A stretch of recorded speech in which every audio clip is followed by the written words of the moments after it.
नमस्कार, आपका स्वागत है इस नए वीडियो में। इस वीडियो में हम बात करने वाले हैं अरब सागर और बंगाल की खाड़ी में बनने वाले वेदर सिस्टम के बारे में, और ये भी बताएंगे कि बंगाल की खाड़ी और अरब सागर में ये जो सिस्टम बन सकते हैं ये कहाँ तक इंटेंसिफाई होंगे।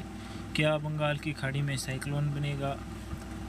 अरब सागर में तो साइक्लोन बनने की संभावनाएं आईएमडी ने जारी कर दी है, लेकिन बंगाल की खाड़ी में बनने वाले साइक्लोन पर अभी भी डिस्कशन हो रहा है। अभी भी ये पॉसिबिलिटीज़ है कि अरब सागर के साथ साथ में बंगाल की खाड़ी में भी साइक्लोन बन सकता है, लेकिन अभी इसका ऑफिशियली तौर पर अनाउंस नहीं हुआ है। लेकिन अरब सागर में बनने वाले तूफ़ान बिपारजोय के बारे में आईएमडी ने अपने न्यूमेरिकल प्रेडिक्शन वाले मॉडल में बताया है कि यह तूफ़ान 10 से 11 जून के आसपास बन सकता है, जो कि ये गुजरात के तटों पर आज के अनुमान के हिसाब से टकरा सकता है। और इसकी ज़्यादातर संभावना यही रहेगी कि ये तूफ़ान सीवियर साइक्लोनिक स्टॉर्म की कैटेगरी तक पहुंच जाएगा, जिसके अंदर जो मैक्सिमम विंड स्पीड रहेगी वो 130 से लेकर 170 किलोमीटर पर हार, और जो तेज़ हवाओं के झोंके हैं वह लगभग 200 किलोमीटर प्रति घंटे की रफ्तार तक जा सकते हैं। और जो बंगाल की खाड़ी में साइक्लोन बनेगा वह इतना इंटेंसिफाई नहीं होगा, क्योंकि अरेबियन सी में एक पहले से सक्रिय जो साइक्लोन बना हुआ होगा, उसके कारण इतनी ज़्यादा मॉइस्चर का स्ट्रेंथ उसको नहीं मिल पाएगा। इसके कारण जो बंगाल की खाड़ी का अगर सिस्टम बनता भी है तो वह साइक्लोन की कैटेगरी तक ही बनेगा। आगे इंटेंसिफाई होने की संभावनाएं उसकी बहुत कम है, और अगर वह इंटेंसिफाई होगा भी तो हम उसका जो वीडियो है हमारे यूट्यूब चैनल पर पोस्ट कर देंगे। अभी के अनुसार जो साइक्लोन बिपारजोय है वह जो ECMWF मॉडल windy.com पर जो आ रहा है उसके अनुसार पहले तो ECMWF मॉडल बता रहा था कि यह तूफ़ान ओमान की तरफ जाएगा, लेकिन आज इसने 2 बार अपडेट किया है। पहले इसने सुबह के टाइम जब अपडेट किया था, कल सुबह के टाइम, तब ये बताया था कि ये कराची की तरफ बढ़ेगा, और आज के रात के टाइम में जो बताया है उसी के अनुसार ये तूफ़ान गुजरात के तटों पर टकरा सकता है, जिसकी मैक्सिमम विंड स्पीड 200 किलोमीटर प्रति घंटे की रफ्तार से रह सकती है। और यहाँ पर यह तूफ़ान भीषण तबाही भी मचा सकता है गुजरात के साथ साथ में। अगर ये तूफ़ान भारत पर टकराता है तो गुजरात के साथ साथ में महाराष्ट्र, राजस्थान, MP और UP तक के सभी जो राज्य हैं यहाँ पर मौसम बदल जाएगा। कई राज्यों में बादल छाएंगे तो कुछ भागों में तेज़ हवाओं के साथ में भारी बारिश भीषण तबाही के साथ में देखने को मिलेगी। और जो बंगाल की खाड़ी में सिस्टम है वह भारत की तरफ आने की बहुत कम संभावनाएं हैं, क्योंकि यह तूफ़ान इस बार जो तूफ़ान बन रहे हैं बंगाल की खाड़ी में वे मेहमान की तरफ ही जा रहे हैं। और इस बार भी ये तूफ़ान अगर बंगाल की खाड़ी में बनता है तो वह म्यांमार की तरफ ही जाएगा, जिसके कारण इसका असर भारत के इलाकों पर नहीं पड़ेगा। पूर्वोत्तर भारत में इसका असर हल्का फुल्का देखने को मिलेगा। पूर्वोत्तर भारत के कुछ राज्यों में इसकी तेज़ बारिश भी देखने को मिलेगी, और जो पूर्वी भारत के इलाके हैं यहाँ पर हल्के बादल देखने को मिलेंगे। ज़्यादा असर इसका नहीं देखने को मिलेगा, क्योंकि ये भारत के जो इलाके हैं यहाँ से बहुत दूर रहेगा, जिसके कारण इसका असर ज़्यादा नहीं रहेगा। सबसे ज़्यादा जो तबाही मचा सकता है वह अरेबियन सी का साइक्लोन। अगर ये गुजरात के तटों पर टकराएगा तो इसके साथ साथ में जो इंडिया से सटे हुए पाकिस्तान के बॉर्डर वाले रीजन हैं यहाँ पर भी कुछ भागों में 100 किलोमीटर प्रति घंटे की रफ्तार से तेज़ हवाओं के साथ में मूसलाधार बारिश भी हो सकती है।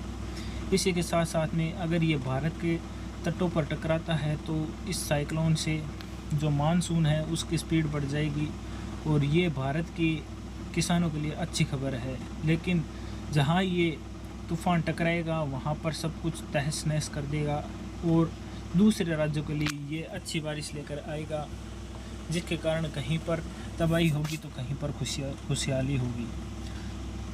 अरब सागर में जो साइक्लोन बनेगा उसका ट्रैक अभी भी कंफर्म नहीं है, लेकिन दिन में 2-3 बार अपडेट आ रहे हैं। इस बार लग तो ये रहा है कि ये ट्रैक रहेगा, क्योंकि ECMWF मॉडल और GFS का मॉडल लगभग एक ही ट्रैक शो कर रहा है।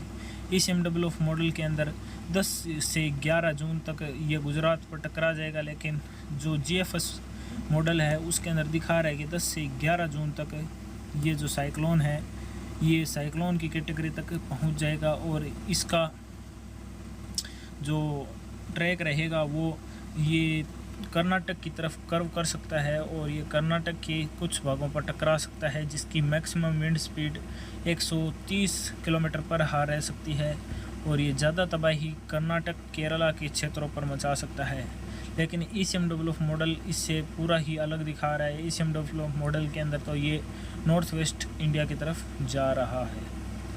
अगर हम साइक्लोन से होने वाली बारिश की बात करें तो साइक्लोन से जो दक्षिणी भारत के इलाके हैं यहाँ पर तमिलनाडु, केरल, कर्नाटक के और गोवा के क्षेत्रों में पूरी तरह से मौसम बदल जाएगा। यहाँ पर 5 से 6 जून के आसपास में मौसम में बदलाव देखने को मिलेगा, क्योंकि एक लो प्रेशर फॉर्मेशन 5 से 6 जून के आसपास अरब सागर में देखने को मिलेगी, जिससे जो केरला और कर्नाटक के इलाके हैं यहाँ पर कुछ भागों में हल्के बादल होंगे और कुछ भागों में बारिश की गतिविधियाँ भी शुरू हो जाएगी। 7 से 8 जून आते आते दक्षिण भारत के लगभग सभी क्षेत्रों में तेज़ बारिश और तूफ़ानी हवाओं के साथ में कुछ भागों में ओलावृष्टि गतिविधियाँ भी शुरू हो जाएगी, जो कि 10 से 11 जून आते आते पूरे दक्षिण भारत में फैल जाएगी। और ये बारिश की गतिविधियाँ जब आगे मध्य की तरफ बढ़ेगी तो साइक्लोन भी इसके साथ साथ में आगे बढ़ेगा। साइक्लोन की बारिश जो महाराष्ट्र के तटीय इलाके हैं यहाँ पर कुछ भागों में 200 या 150 से 250 mm तक की जो बरसात है वह ये साइक्लोन कर सकता है। और इसका सबसे ज़्यादा इम्पैक्ट जो रहेगा तो वह गुजरात और कुछ महाराष्ट्र के उत्तरी इलाकों में देखने को मिलेगा। गुजरात के कुछ क्षेत्रों में 300 mm तक की बारिश, ये मूसलाधार बारिश तेज़ ओलावृष्टि के साथ में, और कुछ भागों में 200 किलोमीटर प्रति घंटे की रफ्तार से ये तूफ़ान टकरा सकता है। अगर ऐसा तूफ़ान आया तो ये तबाही मचा सकता है। और इसके बाद में जो आगे क्षेत्र हैं जिसमें MP के क्षेत्र आ जाते हैं, राजस्थान है, उत्तर प्रदेश के इलाके हैं, और जो नॉर्थ इंडिया है यहाँ पर इस तूफ़ान का अगर ट्रैक राजस्थान से होते हुए जाता है तो राजस्थान के अंदर काफ़ी अच्छी बारिश होगी। कुछ भागों में 70 से 80 mm की बारिश होगी। और उत्तर भारत में दिल्ली, पंजाब, हरियाणा, उत्तर प्रदेश के कुछ भागों में इसके कारण तेज़ बारिश की गतिविधियां देखने को मिलेगी। यूपी में भी अच्छी बारिश की गतिविधियां इस जो तूफ़ान है इसके कारण देखने को मिलेगी, क्योंकि जब ये तूफ़ान टकराएगा तो ये सीवियर साइक्लोन की कैटेगरी में रहेगा और अगले टकराने के 12 घंटों के बाद में ये साइक्लोन और बाद में डीप डिप्रेशन में कन्वर्ट हो जाएगा, जिसके कारण इसकी हवाओं की रफ्तार तो कम हो जाएगी, लेकिन अरब सागर से मिलने वाले मॉइस्चर के जो फ्लो के कारण अभी भी इसकी बारिश में थोड़ी ही गिरावट देखने को मिलेगी।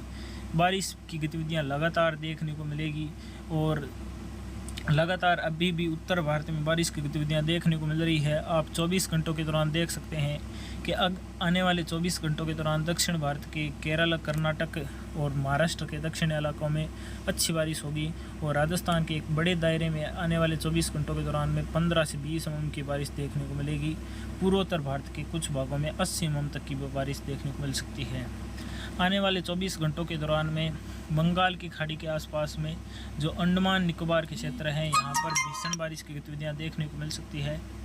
और उसके बाद में आने वाले 5 दिनों के अंदर आप देख सकते हैं कि जो रेनफॉल है वह अंडमान निकोबार के कुछ भागों में 130 mm तक भी जा सकती है, जो कि बहुत भारी बारिश की गतिविधियाँ हैं। और श्रीलंका के जो पश्चिमी इलाके हैं यहाँ पर भीषण बारिश की गतिविधियाँ आने वाले 5 दिनों में देखने को मिलेगी। आप इसमें देख सकते हैं जो ये 300, 400 और कुछ भागों में 900 mm तक की बारिश है। ये साइक्लोन का ही असर है जो कि आगे बढ़ते बढ़ते गुजरात के क्षेत्रों तक प्रभावित कर सकता है। आने वाले 10 दिनों में अगर ये साइक्लोन बनता है तो यह बहुत ज़्यादा तबाही मचा सकता है। ताउते तूफ़ान की तरह ये गुजरात में एक बार फिर से कहर बरपा सकता है। कुछ इलाकों में 300 mm तक की बारिश 200 किलोमीटर प्रति घंटों की रफ्तार से ये टकराएगा। तो भगवान से यही प्रार्थना है कि बारिश तो हमारे किसानों के लिए ज़रूरी है, पर जो ये तूफ़ानी हवाएं हैं उसको कम कर दे और अच्छी बारिश की गतिविधियां हमारे भारत में देखने को मिले।